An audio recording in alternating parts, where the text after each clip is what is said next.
with the playoffs on the line. Curry for three! He knew it the second it left his hand. We finally got to the best time of the year. With the spectacular overtime thriller in San Francisco, we've put a stamp on the NBA season. With 4 teams fighting for 3 playoff spots in the West, last night we were focused on the Nuggets, the Wolves, and the direct clash between the Clippers and the Warriors. And we gotta start with this crazy sequence right before halftime. 4 seconds on the shot clock, turn and fire Curry, and he knocks it down! Curry for 3, gives Golden State the lead.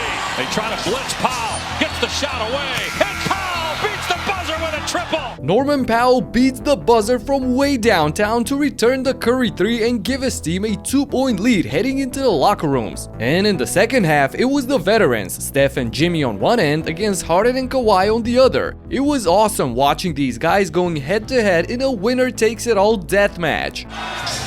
Harden, toe tap 3.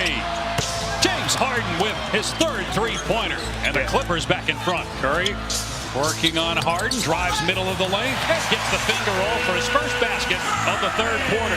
Payton gives the Warriors the lead back. Leonard gets another one to fall. It was a back and forth battle with each guy putting up vintage performances. And by this time, Denver led by Jokic already had a 30-point lead over the Rockets, locking up the 4th seed, while Ant was leading the Wolves to a comfortable win over Utah, and with that securing a playoff spot. So now it was up to the Clippers and the Warriors to create their own destiny. The loser will fall down to the play-in zone to face the Grizzlies. Knowing that, LA went on a little 7-0 run early in the 4th. Leonard's got Quentin Post on him. Again, they're playing that zone. And Leonard will shoot over him, and it's good! Quentin Post is more than 7 feet tall. Harden on the edge, guarded by Pajemski, 1 to shoot. Harden, oh, what a shot with 1 on the timer. Missed by Bogdanovic. Simmons gets the offensive rebound. Oh, Jones with a smash! Jeez, Derrick Jones detonates the slam on Curry's head, putting LA up by 6. But this seemed to be exactly what Steph needed to get his competitive juices flowing. Curry working on Bogdanovic, step back 3, hit it! Right on cue with the 3. Who's in and who's not? Floater by Curry. He certainly is bringing it here in the 4th quarter. What a crossover. Curry fires to Looney. Curry looking to get it back. Open 3. Curry around and down to tie the game at 103. 10 points in 3 minutes by the chef to tie things up in crunch time, and he wasn't done there. The lane against the defender to Curry. Foul. Almost made the shot. He'll shoot 3 nonetheless. With the playoffs on the line, Curry for 3! He knew it the second it left his hand! Here we go! A Curry special in the 4th quarter with 18 of his 36 points gives the Dubs a 4-point cushion with less than 2 minutes to play. But Harden was phenomenal as well and responded right back with the lefty layup. On the next possession, the Clippers hounded Steph all over the floor, doubling him every time he got the ball. This led to a Pajemski turnover at the end of the 24 seconds. Great defense by LA. The Dubs tried the same strategy with Leonard up top, forcing him to give up the ball. Only difference is Chris Dunn knew what to do with it as soon as he got it. Force him to give it up to Dunn.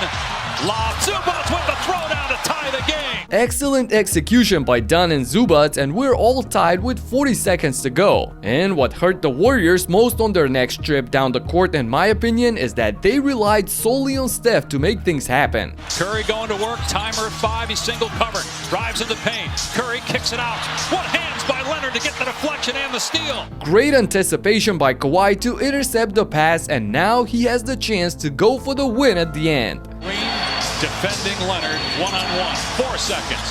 Leonard eyeing the rim, 2 seconds. Leonard to his right, lets it fly, and it's off the mark, and we go to overtime. Leonard misses the potential game winner, and we go to overtime on the last game of the season. Curry had an open lane to get the first score in OT, but couldn't finish the alley-oop by Green, leading to a transition opportunity for the Clippers. And hard corner 3, got it!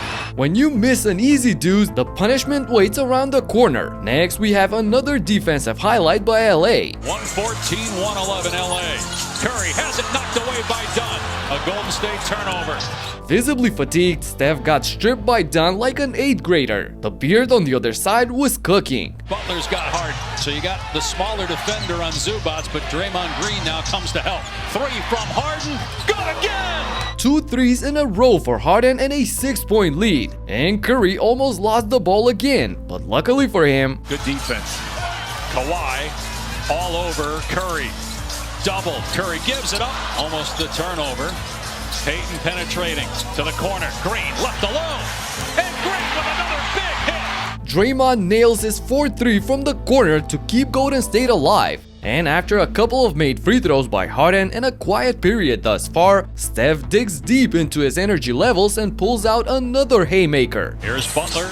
He's been quiet of late. Turn and fire. Curry for 3. A signature fadeaway by Curry to cut the deficit to 2. And after Kawhi failed to respond on the other end with a 3 of his own, the Warriors could now tie the game or even take the lead. But weaving through traffic. Doubled by Zubac and Harden, and Zubac takes it away from Curry. The 8th turnover of the game by Steph leads us to another ISO by the Beard. Driving on Payton, gets past him, and it's blocked by Butler, but count the basket. Goaltending, they will review it. Harden carried LA on his shoulders, scoring all 10 points in the extra period. So, down by 4 with less than a minute to go, Golden State desperately needs another scoring option. Underneath to Butler, and Butler lays it home, plus a foul. Butler gets the layup to drop, but after the review, the foul is dismissed, keeping the 2-point margin. Jimmy gets vertical to stop Leonard on the drive, but receives a hard hit, leaving him in a lot of pain. Clippers, if they win, play Denver. Loser to the play-in. Leonard drives, got caught in the air. Great defense by the Warriors, and a traveling violation on Leonard. The Warriors defense. So, with Butler hobbling to the corner and Curry double-teamed, the Warriors find a great solution on offense, but underneath, Green open, Green missed the layup, rebound Zubac. Oh my goodness! Green misses a wide open layup and they waste precious time off the clock by chasing the ball instead of fouling right away. Finally, Podziemski fouls Powell to stop the ticking. Having one to give though, they sent Kawhi Leonard to the line after the inbound. So with 6 seconds left in the game, the Claw can put the game away by knocking down both shots. But he misses the first and leaves the door open for the Dubs to try and force a second overtime. There it is. Buddy Hield gets a good look for 3.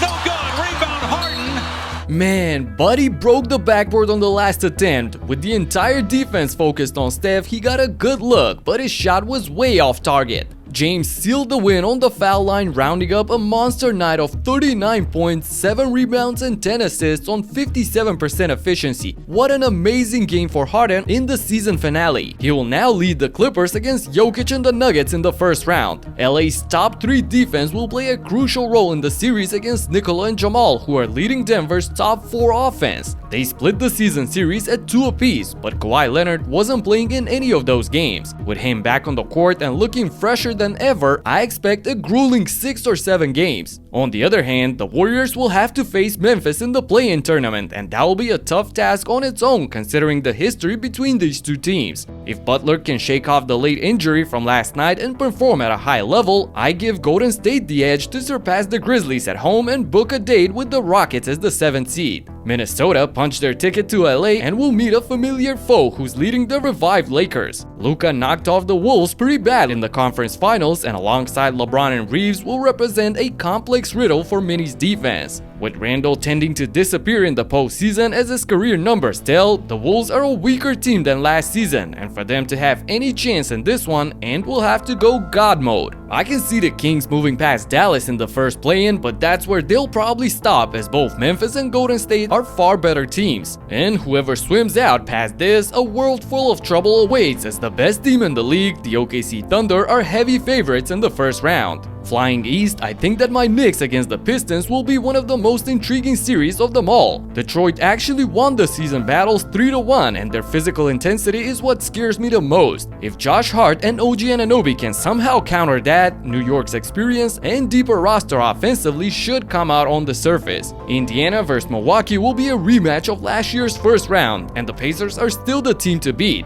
Getting an update that Lillard should come back sometime during the playoffs gives Milwaukee a lot of hope. I'm afraid that Giannis alone won't cut it against Halliburton, Siakam and company. Moving on, the Orlando Magic are clearly the best play-in team, but they, as well as Atlanta, Miami or Chicago, are no match whatsoever for the top 2 teams in the conference, Cleveland and Boston. And while we're waiting for the real madness to start, check out my last video where I documented some strange things happening around the league. Talk to you in the next one. Peace out.